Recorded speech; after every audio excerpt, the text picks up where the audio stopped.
Sir നമസ്കാരം. നമസ്കാരം. Sir, ഈ കഴിഞ്ഞ ദിവസം ഈ കാശ്മീരിലെ ഉം.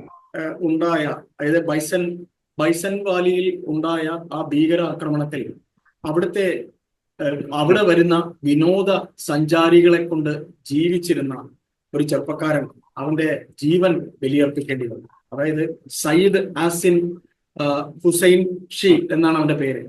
അപ്പോ അവന്റെ കൺമുന്നിൽ ഇങ്ങനെ ഭീകരർ ആ സഞ്ചാരികളെ ആക്രമിക്കുമ്പോൾ അവൻ അതിനെ നേരിട്ടു, അവന്റെ ജീവൻ അതിന് കൊടുക്കേണ്ടി വന്നു.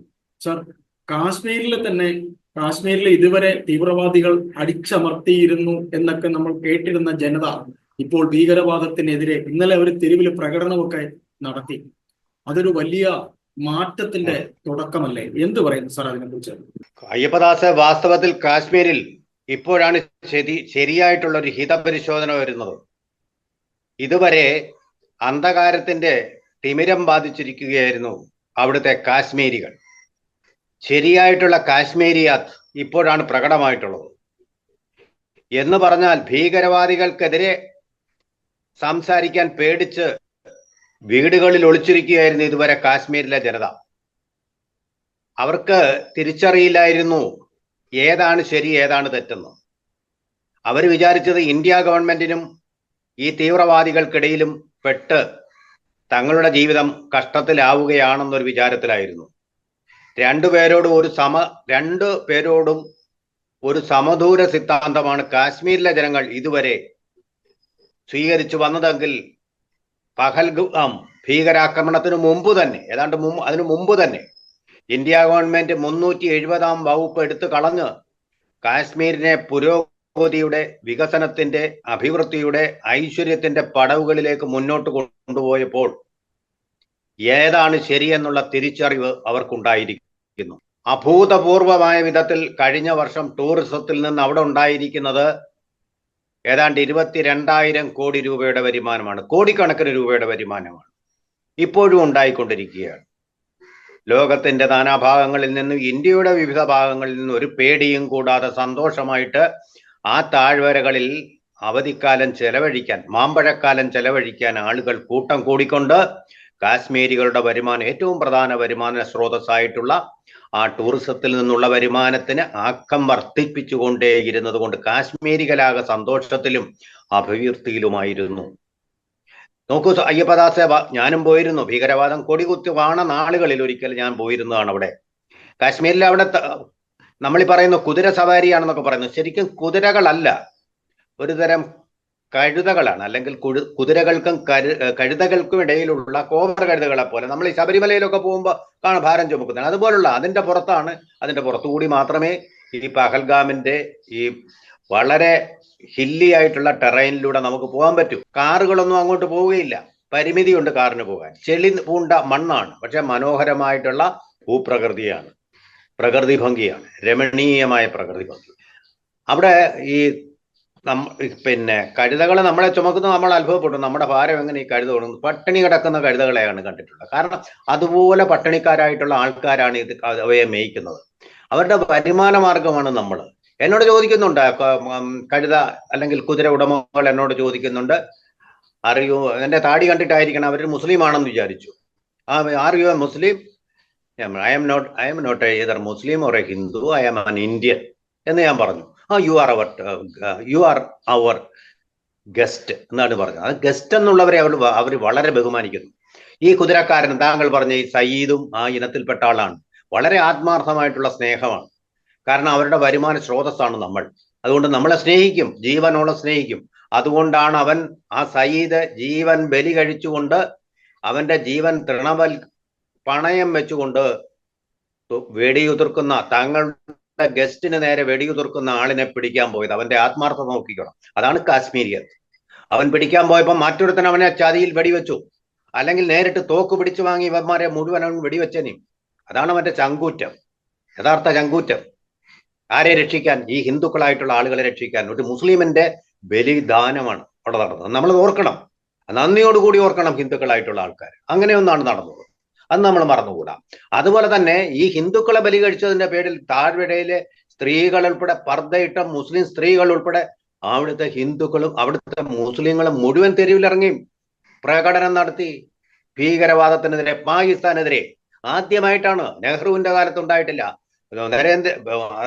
മൻമോഹൻ സിംഗിന്റെ കാലത്തുണ്ടായിട്ടില്ല, ശാസ്ത്രിയുടെ കാലത്തും ഉണ്ടാവാത്ത പുതിയൊരു സൂര്യോദയം കാശ്മീർ താഴ്വരയിൽ വന്നിരിക്കുന്നു. ഇത് നമ്മൾ തിരിച്ചറിയണം.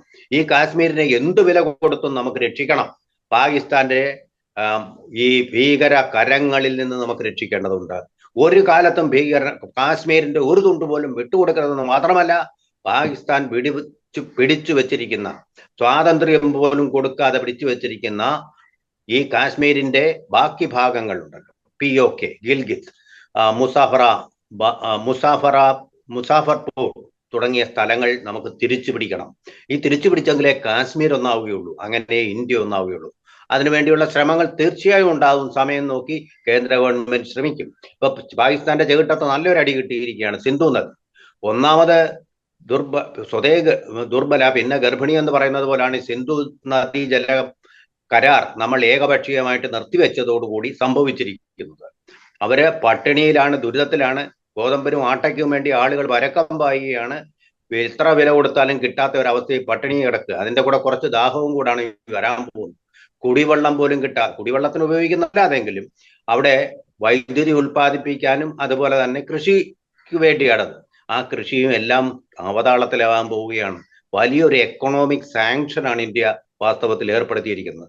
സാമ്പത്തികമായിട്ട് പാകിസ്ഥാൻ ഞെരുങ്ങി ഇപ്പൊ ആരും സഹായിക്കാനും ഇല്ലാത്ത ഒരവസ്ഥയിലാണ്. ഒരൊറ്റ രാജ്യം പോലും പാകിസ്ഥാൻ അനുകൂലമായിട്ട് സംസാരിച്ചിട്ടില്ല. ഇന്ത്യയുടെ നടപടികളെ എല്ലാവരും ശരിവെച്ചിരിക്കുകയാണ്. കാരണം അത്ര നികൃഷ്ടവും അതുപോലെ തന്നെ പരനാറികൾക്ക് മാത്രം ചെയ്യാൻ പറ്റുന്നതുമായിട്ടുള്ള നികൃഷ്ട കൃത്യമാണ് കുഞ്ഞുങ്ങളുടെയും അമ്മയുടെയും മുമ്പിൽ വെച്ച് അവിടെ അതിഥികളായി ചെന്നിട്ടുള്ള ടൂറിസ്റ്റുകളെ, കാശ്മീരുകാർ ആരാധിക്കുന്ന ടൂറിസ്റ്റുകളെ കൊന്നുകൂട്ടിയത്.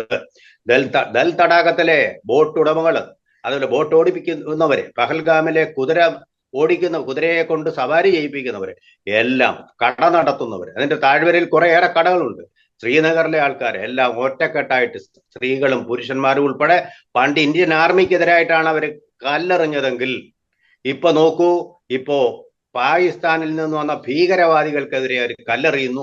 പാകിസ്ഥാനെതിരെ അവര് വാക്കുകൾ കൊണ്ടുള്ള കല്ലുകൾ എറിഞ്ഞുകൊണ്ട് പ്രകടനം നടത്തി ഇന്ത്യയുടെ ഐക്യം ഇപ്പോൾ സാധ്യമാക്കിയിരിക്കുന്നു. 370 പിൻവലിച്ച് നരേന്ദ്രമോദി, ഇതുവരെ നെഹ്റുവിന് പോലും സാധിക്കാത്ത കാര്യമാണ് കേന്ദ്രത്തിലെ NDA ഗവൺമെന്റ് സാധിച്ചിരിക്കുന്നത്. കാശ്മീരിലെ ഹിന്ദുക്കളുടെയും മുസ്ലിങ്ങളുടെയും ഐക്യം അതൊരിക്കലും ഒരു തരത്തിലും ഈ റോബർട്ട് വാദ്രയെ പോലുള്ള വിവരദോഷികളുടെ, MA ബേബിയെ പോലുള്ള വെറും ബേബികളുടെ ഒക്കെ വാക്കുകൾ കൊണ്ട് കലുഷിതമാക്കാൻ ഇടയാതിരിക്കാതിരിക്കുക. അവരെ അവരുടെ പാട്ടിന് വിട്ടേക്കുക, അവരുടെ വിവരദോഷത്തെ അവരുടെ പാട്ടിന് വിട്ടേക്കുക എന്നുള്ളത് മാത്രമേ ഉള്ളൂ. കാശ്മീരിന്റെ സമാധാനത്തിന് വേണ്ടി, ഇന്ത്യയുടെ ഐക്യത്തിന് വേണ്ടി ഉള്ള ശ്രമങ്ങൾ നമ്മൾ കരുതലോടെ മുന്നോട്ട് പോവുക എന്നുള്ളതാണ് ഇനി നമ്മുടെ മുമ്പിൽ കരണീയമായിട്ടുള്ളൊരു കാര്യം. അതുപോലെ തന്നെ പല സ്ഥലങ്ങളിൽ ഈ ഭീകരവാദികളുടെ മാളങ്ങൾക്ക് മുമ്പിൽ വലിയ തോതിലുള്ള സംഘർഷങ്ങൾ നടത്തുന്നുണ്ട്. ഇന്ത്യൻ പട്ടാളം വേണ്ടതവർക്ക് കൊടുക്കുന്നുണ്ട്. പല ഭീകര ക്യാമ്പുകളും വളഞ്ഞിരിക്കുകയാണ്. അപ്പൊ ഇനി ഒരിക്കലും ഇതുപോലൊന്നും സംഭവിക്കാതിരിക്കത്തക്ക വിധത്തിലുള്ള കാര്യങ്ങൾ നീക്കിക്കൊണ്ടിരിക്കുകയാണ്. വളരെ വ്യക്തമായി കഴിഞ്ഞിരിക്കുന്നു. പാകിസ്ഥാനിലെ പഞ്ചാബിലെ ഒരാളാണ് ഇതിന്റെ പിന്നിൽ നിന്ന് പ്രവർത്തിച്ചത്.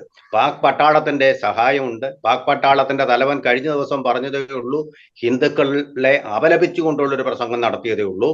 അപ്പൊ അത് ഇവർക്ക് തീർച്ചയായിട്ടും ആവേശമായിട്ടുണ്ട്.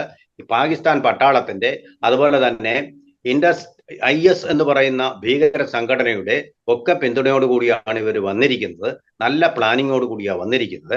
അയ്യപ്പദാസെ, പലരും പറയുന്നുണ്ട് ഇന്റലിജൻസ് പരാജയമെന്ന്. നമ്മൾ ഒന്ന് മനസ്സിലാക്കണം, പട്ടാളം 100 തവണ ജയിച്ചു കഴിഞ്ഞു, ഒരു തവണ പരാജയപ്പെട്ടാൽ പട്ടാളത്തിന്റെ കുറ്റമെന്ന് പറയും. നോക്കൂ, പല വിധത്തിൽ ഇന്ത്യയിൽ ഇതുപോലെ നടത്താൻ ശ്രമിച്ച പല ശ്രമങ്ങളെയും ഈ പട്ടാളവും അതിന്റെ ഇന്റലിജൻസും ചേർന്ന് പരാജയപ്പെടുത്തിയിട്ടുണ്ട് താഴ്വരയിൽ. അതൊന്നും നമ്മൾ അറിയുന്നില്ല. പക്ഷേ 100 തവണ ഇങ്ങനെയുള്ള ശ്രമങ്ങൾ നടത്തി ഒരു തവണ ഈ ഭീകരവാദികൾ ജയിച്ചപ്പോൾ അത് നമ്മൾ ഭീകരവാദികളുടെ വിജയമായിട്ടും പട്ടാളക്കാരുടെ പരാജയമായിട്ടും ഇന്റലിജൻസിന്റെ പരാജയമായിട്ടും വിലയിരുത്തുന്നു. അതൊരു വിഡ്ഢിത്തം നിറഞ്ഞ അവലോകനമാണ്. ഇത്ര നാളും ഈ 4 വർഷം നമ്മള് പുൽവാമ ആക്രമണത്തിനെതിരെ പ്രതികരിച്ചതിന് ശേഷം, അവരുടെ ഭീകര ക്യാമ്പുകളിൽ പോയി ആക്രമണം നടത്തിയതിന് ശേഷം ഒന്നും ഉണ്ടായിട്ടില്ല. അത്ര നാളും സമാധാനം ഉണ്ടായത് ഈ ഗവൺമെന്റിന്റെ, നമ്മുടെ പട്ടാളത്തിന്റെ, നമ്മുടെ ഇന്റലിജൻസിന്റെ വിജയം തന്നെയാണ്. പക്ഷെ ഇവിടെ സംഭവിക്കുന്നത് എന്താന്ന് വെച്ചാൽ, പഹൽഗാം എന്ന് പറയുന്ന ഞാൻ ഈ പറഞ്ഞ പോലെ കാറോ മറ്റു വാഹനങ്ങളോ ട്രെയിനോ വിമാനമോ ഒന്നും പോകാത്ത സ്ഥലമാണ്. അപ്പൊ അത്ര ഒരു ഹില്ലി ടെറൈനിൽ, ഡിഫിക്കൽട്ട് ടെറൈനിൽ വലിയ പ്രയാസമാണ് രക്ഷയ്ക്കെത്തുക. ഓരോ ടൂറിസ്റ്റ് ഗ്രൂപ്പിനും ടെററിസ്റ്റുകളിൽ നിന്ന് രക്ഷിക്കാൻ വേണ്ടി പട്ടാളത്തെ അവിടെ സെക്യൂരിറ്റി ആയിട്ട് വിനിയോഗിക്കുക എന്ന് പറയുന്നത് സാധ്യവുമില്ല. അത്രമാത്രം പട്ടാളക്കാർ നമുക്കില്ല. കാരണം വൻതോതിലാണ് ടൂറിസ്റ്റുകൾ വരുന്നത്. അപ്പൊ ഈ ഒരു ഇതൊന്ന് സൗകര്യമായിട്ട് ഉപയോഗിച്ചുകൊണ്ടും അവിടെ പട്ടാളക്കാരുടെ വേഷത്തിൽ വന്നിട്ട് പാവപ്പെട്ട അവിടുത്തെ കാശ്മീരികളായിട്ടുള്ള ആൾക്കാർക്ക് പണം കൊടുത്ത് അവരുടെ വീടുകളിൽ താമസിച്ചുകൊണ്ടും ആണ് ഈ അരുംകൊലയ്ക്ക്, ഈ കശാപ്പിന് അവര് സൗകര്യമൊരുക്കിയത്. അപ്പൊ ഇവിടെ നമ്മൾ മനുഷ്യ പരിമിതിയുണ്ട്, മനുഷ്യന്റെ കഴിവുകൾക്ക് ഒരു പരിമിതിയുണ്ട്. ആ പരിമിതിയിലായിപ്പോയി. ദുഷ്ടന്മാർക്ക്, കൊല്ലണമെന്ന് വിചാരിക്കുന്നവർക്ക് കൊല്ലുന്നതിന് ഒരു തടസ്സവുമില്ല. ഈ ലോകത്ത് ആർക്കാ തടസ്സമുള്ളത്? നമ്മൾ കണ്ടില്ലേ കോട്ടയത്ത് സ്വന്തം വീട്ടുടമയെ, അദ്ദേഹത്തെ വളരെ കാര്യമായിട്ട് നോക്കിയിരുന്ന വീട്ടുടമകളെ കൊന്ന സംഭവം കണ്ടില്ലേ? ഇന്ദ്രപ്രസ്ഥം ഓഡിറ്റോറിയം ഉടമകളുടെ. അപ്പൊ കൊല്ലണമെന്ന് വിചാരിച്ചാൽ അവിടെ സെക്യൂരിറ്റി ഇല്ലാഞ്ഞിട്ടാണ്. എല്ലാ സെക്യൂരിറ്റിയും ഉണ്ട്. അപ്പൊ അങ്ങനെ വിചാരിക്കുന്ന ഒരുവന്, ദുഷ്ടമനസ്സുള്ള ഒരുവന് അത് സാധിക്കാവുന്നതേ ഉള്ളൂ. അതിനെ രാഷ്ട്രീയമായിട്ട് നേരിട്ടുകൊണ്ട് മോദിയുടെ പരാജയം, BJP-യുടെ പരാജയം എന്നൊക്കെ പറയുന്നത് ഇത്ര നാളും കോൺഗ്രസിന്റെ കാലത്ത് നടന്ന എത്ര ഭീകരാക്രമണങ്ങളാ? ലക്ഷക്കണക്കിന് ആളുകളല്ലേ? 99 ലക്ഷം ആൾക്കാരെയാണ് കൊന്നു കുഴിച്ചു കൂടി താഴ്വരയിലേക്ക് തള്ളിയത്. എന്നിട്ടാണ് ഇപ്പൊ പറയുന്നത് ഇത് പരാജയമെന്ന്. ഇവിടെ 26 പേർക്ക് തീർച്ചയായിട്ടും മോദി പകരം ചോദിച്ചിരിക്കും. അത് നടത്തുന്നത് കൗണ്ടർ ടെററിസം തന്നെ ആയിരിക്കും. അതിന്റെ ഡീറ്റെയിൽസ് ഒന്നും നമുക്കറിയാൻ പറ്റില്ല. നമ്മളറിഞ്ഞത് സിന്ധു ജലം പങ്കിടുന്നത് സംബന്ധിച്ചുള്ള കാര്യം മാത്രമാണ്. പക്ഷെ അതിനപ്പുറമുള്ള പല നടപടികളും അജിത് ഡോവലുമായിട്ട് ചേർന്ന് ആസൂത്രണം ചെയ്യുന്നുണ്ടാവും. അതിന്റെ ഫലങ്ങളൊക്കെ താമസിയാതെ പാകിസ്ഥാൻ അനുഭവിക്കുകയും ചെയ്യും എന്നുള്ള കാര്യത്തിൽ ഒരു തർക്കവുമില്ല.